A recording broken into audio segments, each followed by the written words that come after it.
여러분, 안녕하세요. 여러분들과 언제나 함께하는 편안한 방송 주식부자 주부입니다. 여러분들 구독과 좋아요는 무료이니까 많이들 눌러주시고요. 삼전 투자는 복리의 효과로 여러분과 저의 인생을 100% 바꿔 드릴 겁니다. 그리고 삼전 투자는 함께 가야 멀리 갈 수 있습니다. 그 길에 제가 동행하도록 하겠습니다. 이번 시간에는 초대박 터졌습니다. 삼성전자 세계 1위 또 예상된다. 줍줍 지금 안 하면 도대체 언제 줍줍 하나? 라는 내용에 대해 이야기를 해보겠습니다.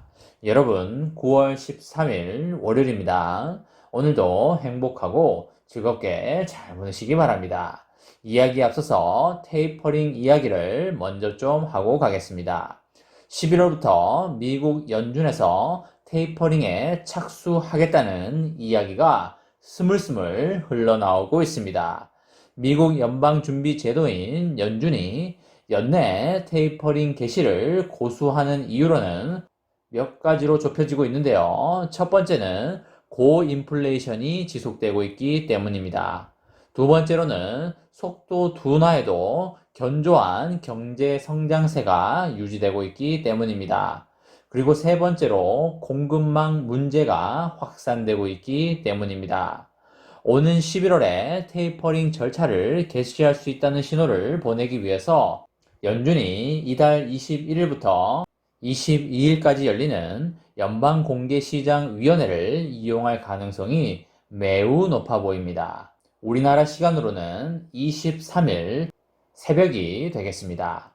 9월 회의 때 테이퍼링과 관련하여 어떤 식으로든 시장에 힌트를 줄 것이라고 개인적으로 생각하고 있습니다.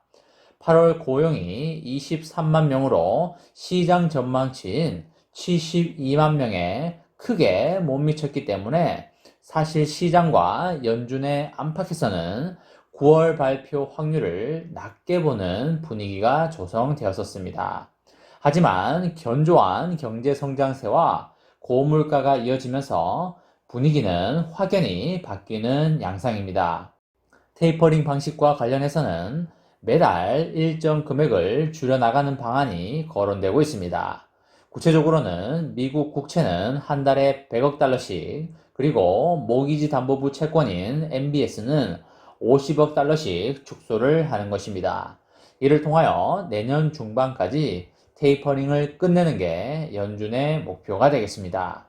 현재 연준은 매달 국채 800억 달러와 MBS 400억 달러 등의 총 1200달러의 채권을 사들이면서 달러를 풀어나가고 있습니다. 문제는 앞으로가 되겠습니다. 테이퍼링이 마무리되면 본격적으로 금리를 올릴 여건이 갖춰지기 때문인데요. 제롬 파월 연준 의장은 테이퍼링 종료가 곧 금리 인상은 아니라고 수차례 밝혔지만 연준은 인플레이션 지속 여부에 따라서 언제든지 움직일 수가 있습니다. 실제로 2023년으로 예상되는 금리 인상 시점이 내년으로 빨라질 수 있다는 이야기도 나오고요. 내년에 두 차례 이야기도 나오고 있는데 내년 하반기가 아니라 상반기로 빨라질 수도 있겠습니다. 제가 여러분들에게 연준을 100% 믿지 말고 반만 믿어라는 말씀을 자주 드립니다. 역사적으로 100% 믿었다가 피를 본 사람이 한두 명이 아닙니다. 그렇기 때문에 50%만 믿고 리스크 관리를 잘 하면서 투자를 이어나가시면 되시겠습니다.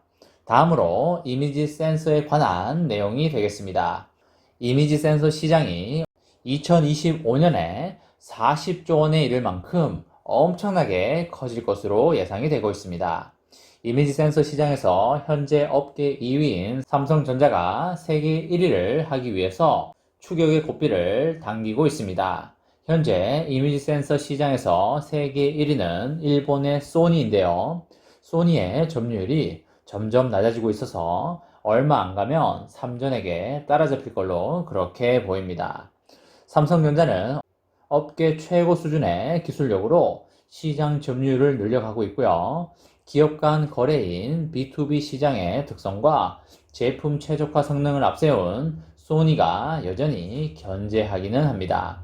이에 따라서 스마트폰에서 차량용으로 이미지 센서 시장에 중심이 이동하고 있는 상황에서 삼성전자는 중화권 시장 공략과 생산 우위를 통하여 업계 1위를 노릴 걸로 전망이 됩니다. 지난해 삼성전자의 이미지 센서 시장 점유율은 19.6%로 전년 대비하여 2.0%포인트 증가하였습니다. 같은 기간 동안 소니는 주요 고객사인 화웨이의 스마트폰 시장 이탈로 점유율이 52.7%에서 47.7%로 4.8%포인트 줄어들면서 삼성과 소니의 점유율 격차는 35.1%에서 28.3%로 좁혀졌습니다. 7%나 좁혀지면서 상당히 큰 격차를 줄여가고 있는 걸로 알 수가 있겠습니다. 이제 삼전이 이미지 센서 시장에서 소니를 씹어먹는 날도 얼마 남지 않았다고 판단이 됩니다. 특히 삼성전자의 2019년 대비 2020년 매출 성장률은 22.3%로 전체 이미지 센서 시장 성장률의 2배가 넘었습니다.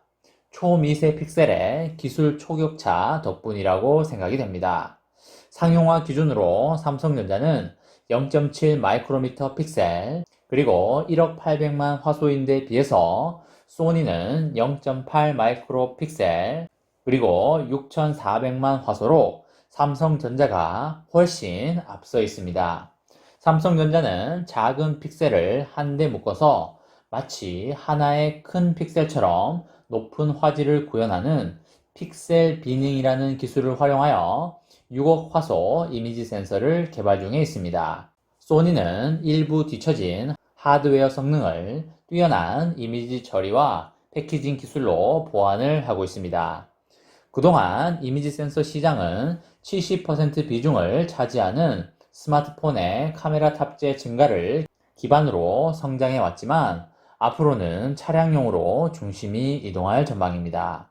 미국 자동차 공학회에 따르면 레벨 4 자율주행 차에는 카메라만 평균 8대가 탑재가 되고요. 차량용 제품 가격은 스마트폰 대비하여 3배가량 높다고 알려져 있습니다. 2025년까지 연간 차량용 시장 성장률은 34%로 모바일을 훨씬 웃돌고 있습니다. 차량용 시장은 2025년 6조 원 규모의 시장을 형성할 것으로 그렇게 관측이 됩니다. 차량용은 사람의 생명과 직결되기 때문에 고화소보다는 이미지 처리를 통한 주행 상황 인지 등의 안전이 더욱더 중요합니다.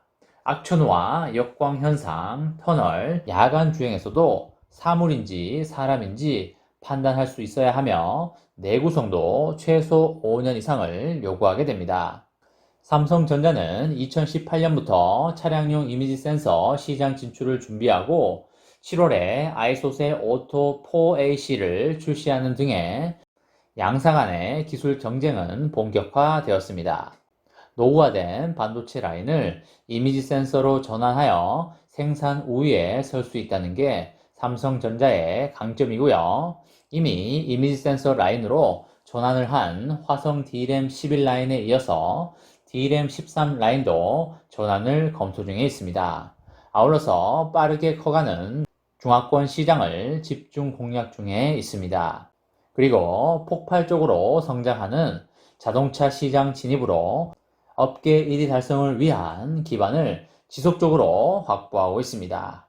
이번 시간에는 초대박 터졌습니다. 삼성전자 세계 1위 또 예상된다. 줍줍 지금 안 하면 도대체 언제 줍줍 하나? 라는 내용에 대해 이야기를 해보았습니다. 저와 함께 삼성전자 장기 투자로 행복한 미래를 만들어 가실 분은 구독과 좋아요를 눌러주시면 감사하겠습니다. 저와 함께 하시면 100% 희망찬 노후가 기다리고 있다는 말씀을 드리고요. 불안한 노후 저와 함께 걱정 없이 날려보내시기 바랍니다. 이번 영상은 여기까지 하겠습니다. 시청해주셔서 감사합니다.